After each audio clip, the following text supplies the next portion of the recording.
سیدہ صفیہ رضی اللہ عنہا سے نکاح، صلاۃ خوف، غزوہ ذات الرقاع، امراء السلاطین کے نام خطوط، عمرۃ القضاء، سیدہ میمونہ رضی اللہ عنہا سے نکاح، غزوہ موتا، قریش کی عہد شکنی، فتح مکہ، وفود کی آمد، غزوہ حنین، طائف کا محاصرہ، غزوہ تبوک، حج کی فرضیت اور خطبہ حجۃ الوداع۔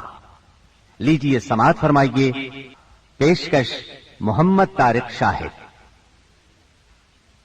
یہ محاصرہ 3 دن جاری رہا۔ تیسرے دن رسول اللہ صلی اللہ علیہ وسلم نے فتح اور غنیمت کی دعا فرمائی، پھر مسلمانوں کو حملے کی دعوت دی۔ مسلمانوں نے شدت کا حملہ کیا۔ پہلے مقابلے کے لیے للکارا گیا، پھر گھمسان کی لڑائی شروع ہوئی۔ یہ لڑائی یہود کی شکست پر ختم ہوئی اور مسلمانوں نے سورج ڈوبنے سے پہلے قلعہ فتح کر لیا۔ غنیمت میں بہت سا غلہ ہاتھ آیا۔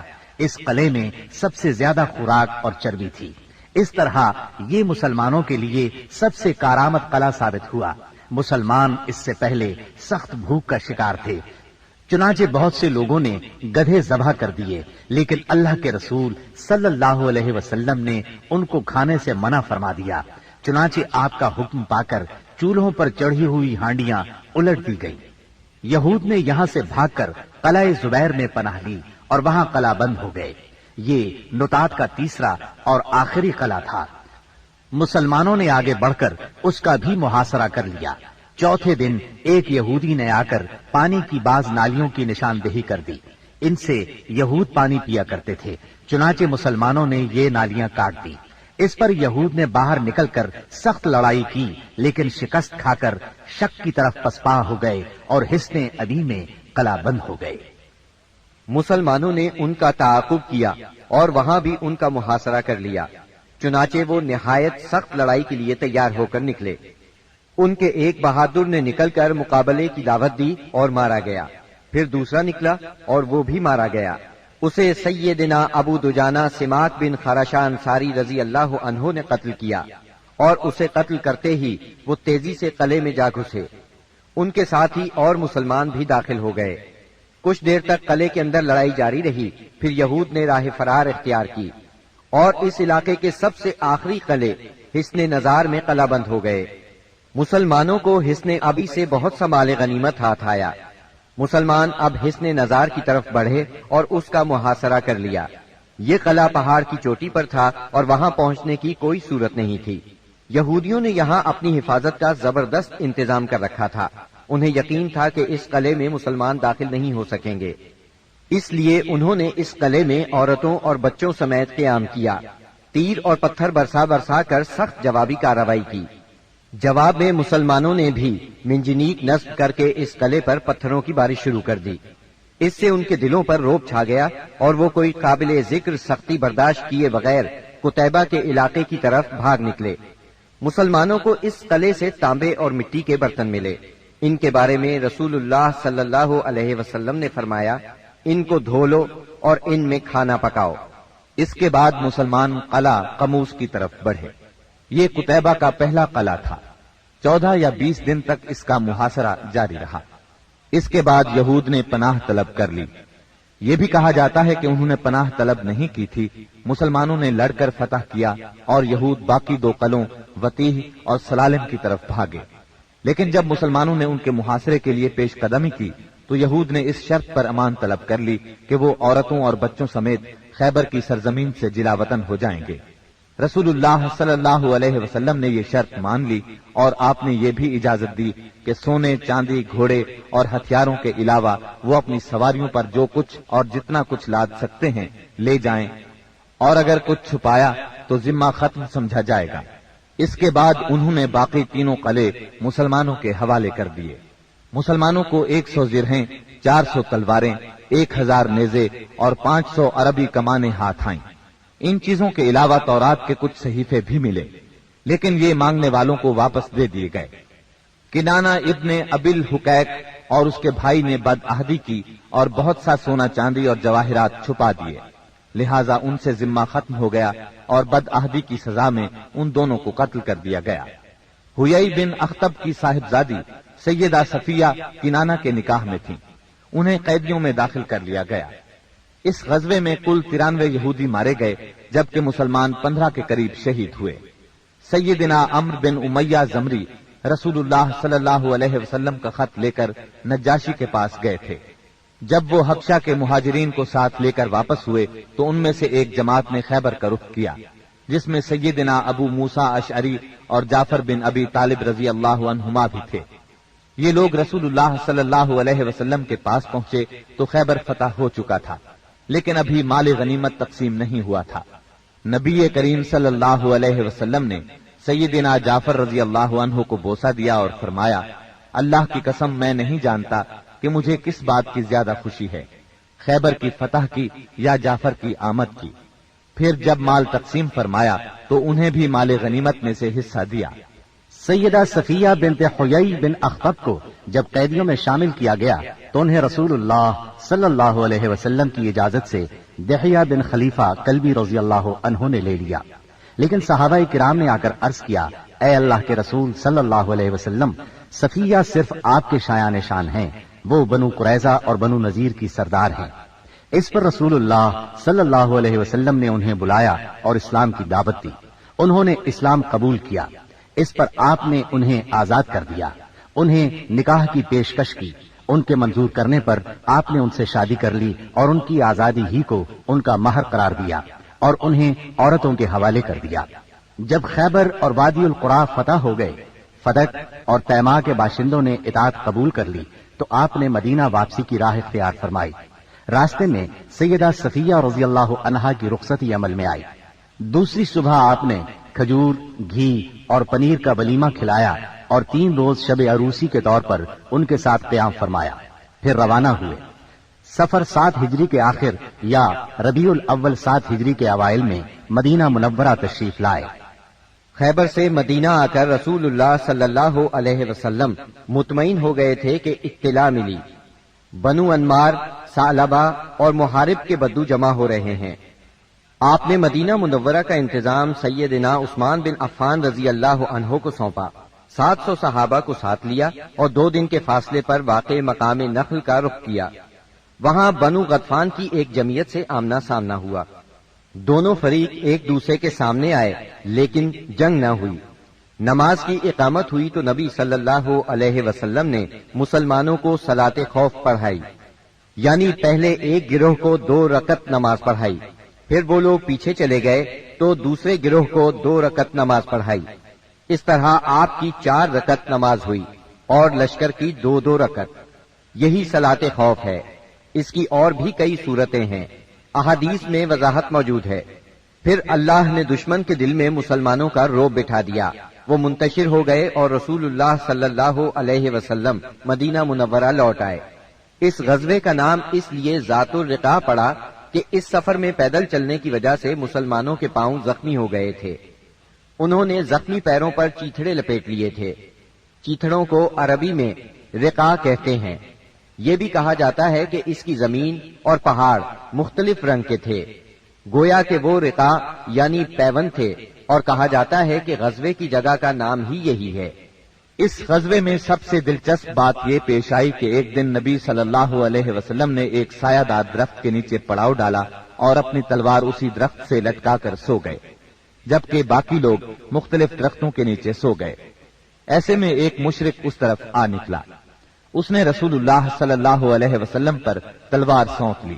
آپ کی آنکھ کھل گئی تو اس نے کہا، آپ مجھ سے ڈرتے ہیں؟ جواب میں آپ نے فرمایا نہیں۔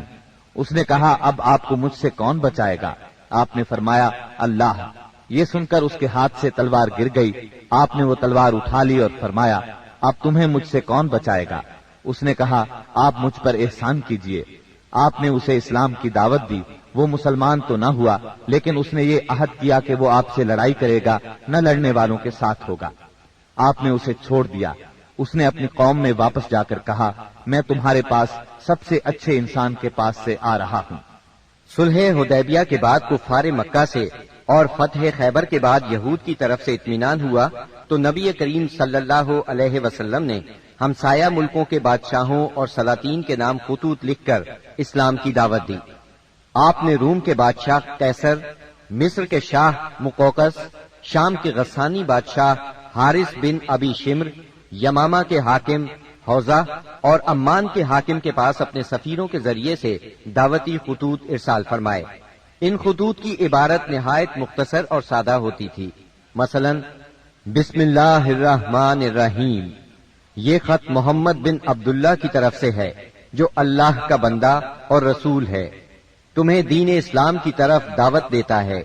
اگر تم نے انکار کیا تو تمہاری قوم بھی ہدایت سے محروم رہے گی، اس لیے قوم کی گمراہی کی ذمہ داری بھی تم پر ہوگی۔ نجاشی کا نام اسحمہ بن ابجر تھا۔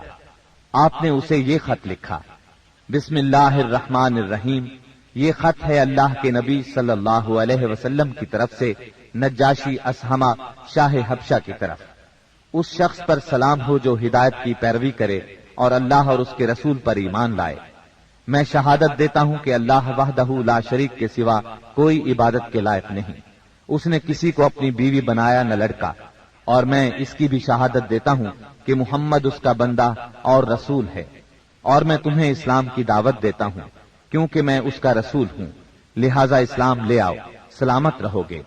اے اہل کتاب، ایک ایسی بات کی طرف آؤ جو ہمارے اور تمہارے درمیان برابر ہے، وہ یہ کہ ہم اللہ کے سوا کسی اور کی عبادت نہ کریں، اس کے ساتھ کسی کو شریک نہ ٹھہرائیں، اور ہم میں سے بعض کو اللہ کے سوا رب نہ بنائے۔ پس اگر وہ منہ موڑیں تو کہہ دو کہ گواہ رہو ہم مسلمان ہیں۔ اگر تم نے یہ دعوت قبول نہ کی تو تم پر اپنی قوم کے نصارہ کا گناہ ہوگا۔ یہ خط آپ نے سیدنا عمرو بن امیہ زمری رضی اللہ عنہ کے ہاتھ 6 ہجری کے اخیر یا 7 ہجری کے شروع میں روانہ کیا۔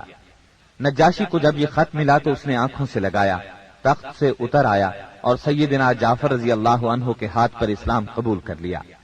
نبی صلی اللہ علیہ وسلم کو اپنی بیعت کے متعلق خط لکھا اور ام المؤمنین ام حبیبہ بنت ابی سفیان رضی اللہ عنہا کی شادی نبی صلی اللہ علیہ وسلم سے کر دی اور انہیں اپنی طرف سے 400 دینار مہر دیا۔ پھر انہیں اور مہاجرین حبشہ کو عمرو بن امیہ زمری کے ساتھ 2 کشتیوں میں روانہ کیا۔ وہ انہیں لے کر اس وقت پہنچے جب خیبر فتح ہو چکا تھا اور آپ ابھی وہیں تھے۔ اس نجاشی نے رجب 9 ہجری میں وفات پائی۔ نبی صلی اللہ علیہ وسلم نے اسی روز ان کی وفات کی اطلاع صحابہ کرام رضی اللہ عنہم کو دی اور ان کی غائبانہ نماز جنازہ پڑھی۔ مقوقس شاہ اسکندریہ اور مصر کے نام آپ نے جو خط لکھا اس کے الفاظ یہ ہیں، بسم اللہ الرحمن الرحیم، اللہ کے بندے اور اس کے رسول محمد صلی اللہ علیہ وسلم کی طرف سے مقوقس سربراہ قبط کی جانب، اس پر سلام جو ہدایت کی پیروی کرے۔ اما بعد، میں تمہیں اسلام کی دعوت دیتا ہوں، اسلام لے آؤ، سلامت رہو گے۔ اسلام لے آؤ، اللہ تمہیں دوہرا اجر دے گا، لیکن اگر تم نے منہ موڑا تو تم پر اہل قبط کا بھی گناہ ہوگا۔ اور اے اہل کتاب، ایسی بات کی طرف آؤ جو ہمارے اور تمہارے درمیان برابر ہے، وہ یہ کہ ہم اللہ کے سوا کسی کی عبادت نہ کریں اور اس کے ساتھ کسی کو شریک نہ ٹھہرائیں، اور ہم میں سے بعض کو اللہ کے سوا رب نہ بنائے۔ پس اگر وہ منہ موڑیں تو کہہ دو تم گواہ رہو کہ ہم مسلمان ہیں۔ یہ خط آپ نے حاطب بن ابی بلتع رضی اللہ عنہ کے ہاتھ بھیجا۔ انہوں نے مقوقس سے گفتگو کی، اسے خط دیا۔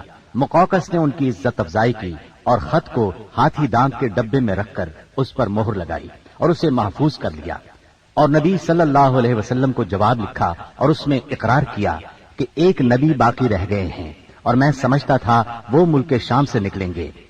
بس اس نے یہ جواب دیا، مسلمان نہیں ہوا۔ تحفے میں سیدہ ماریہ اور سیدہ سیرین رضی اللہ عنہما 2 لونڈیاں بھیجی۔ ان دونوں کا قبط میں بہت مقام تھا۔ کچھ کپڑے اور ایک خچر بھی ہدیے کے طور پر بھیجے۔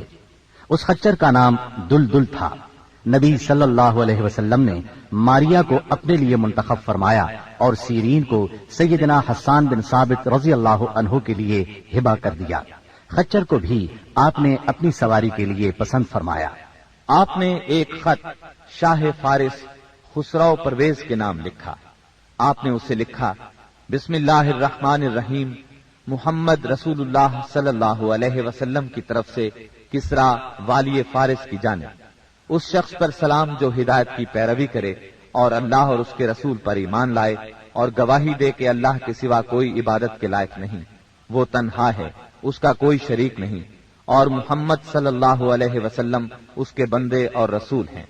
میں تمہیں اللہ کی طرف بلاتا ہوں کیونکہ میں تمام انسانوں کی جانب اللہ کا بھیجا ہوا ہوں، تاکہ جو شخص زندہ ہے اسے انجام بد سے ڈرایا جائے اور کافروں پر حق بات ثابت ہو جائے، یعنی حجت تمام ہو جائے۔ بس تم اسلام لے آؤ، سالم رہو گے۔ اگر اس سے انکار کرو گے تو تم پر مجوس کا گناہ بھی ہوگا۔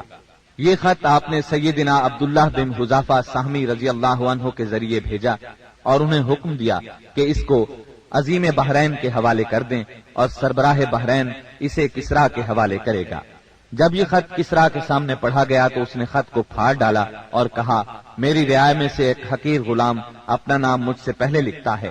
رسول اللہ صلی اللہ علیہ وسلم کو اس کی خبر ہوئی تو آپ نے فرمایا، اس نے میرے خط کو پھاڑا، اللہ اس کی بادشاہت کو پارا پارا کرے۔ اور پھر وہی ہوا جو آپ نے فرمایا تھا۔ چنانچہ اس کے لشکر نے رومیوں کے مقابلے میں بدترین شکست کھائی۔ پھر خسرو کے بیٹے شیرویہ نے اس کے خلاف بغاوت کی، اسے قتل کر دیا اور خود بادشاہ بن بیٹھا۔ اس کے بعد وہاں ٹوٹ پھوٹ کا ایک سلسلہ چل نکلا، یہاں تک کہ سیدنا عمر فاروق رضی اللہ عنہ کے دور میں اسلامی لشکر نے اس ملک کو فتح کیا اور یہ بادشاہت ہمیشہ کے لیے ختم ہو گئی۔ آپ نے ایک خط حارث بن ابی شمر غسانی کے نام لکھا۔ یہ قیصر کی طرف سے دمشق کا امیر تھا۔ اس کے نام آپ نے جو خط لکھا وہ یہ تھا، بسم اللہ الرحمن الرحیم، محمد رسول اللہ صلی اللہ علیہ وسلم کی طرف سے حارث بن ابی شمر کی طرف، اس پر سلام جو ہدایت کی پیروی کرے اور اللہ پر ایمان لائے اور تصدیق کرے۔ میں تجھے دعوت دیتا ہوں کہ اللہ وحدہ لا شریک پر ایمان لیا، تیرے لیے تیرا ملک باقی رہے گا۔ آپ نے یہ خط قبیلہ اسد بن خزیمہ سے تعلق رکھنے والے ایک صحابی شجاع بن وہب اسدی رضی اللہ عنہ کے ہاتھ بھیجا۔ حارث کو خط ملا، پڑھ کر بولا، کون ہے جو مجھ سے میرا ملک چھینے گا؟ اس کے بعد اس نے مسلمانوں سے جنگ کی تیاری شروع کر دی اور شجاع بن وہب اسدی رضی اللہ عنہ سے کہا، جو کچھ دیکھ رہے ہو اپنے صاحب کو اس کی خبر کر دینا۔ پھر اس نے قیصر سے جنگ کی اجازت چاہی، مگر قیصر نے اسے اس ارادے سے باز رکھا۔ تب اس نے شجاع بن وہب کو تحائف دے کر رخصت کیا اور رخصت کرتے وقت اچھا سلوک کیا۔ آپ نے ایک خط بصرہ کے امیر کے نام لکھا، اسے اسلام کی دعوت دی اور سیدنا حارث بن عمیر ازدی رضی اللہ عنہ کے ہاتھ روانہ فرمایا۔